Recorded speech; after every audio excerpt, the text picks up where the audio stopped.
14वीं सदी के अनातोलिया में एक नई ताकत उभर रही थी। औरहान गाजी उस्मानी रियासत को सिर्फ एक सरहदी इमारत नहीं बल्कि एक मजबूत और मुस्तकिल सल्तनत बनाना चाहते थे।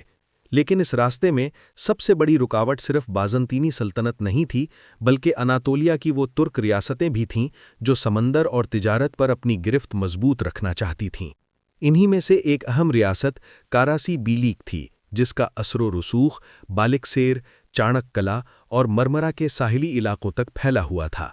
कारासी बीलीक की असल ताकत उसकी समंदरी रसाई थी और यही चीज़ उस्मानियों और कारासी के दरमियान इख्तिलाफ की बुनियादी वजह बनी। इस कशमकश का मरकज़ बीगा बंदरगाह थी, जो मरमरा समंदर के किनारे वाक़े एक निहायत अहम स्ट्रेटेजिक मकाम था। ये बंदरगाह अनातोलिया को यूरोप से जोड़ने वाला कुदरती रास्ता थी।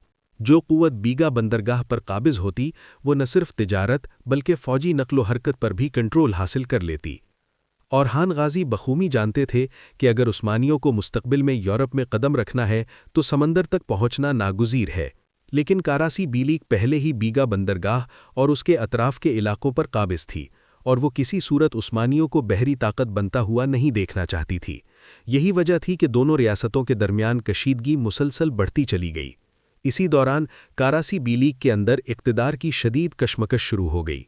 हुक्मरान ख़ानदान आपस में तक़सीम हो गया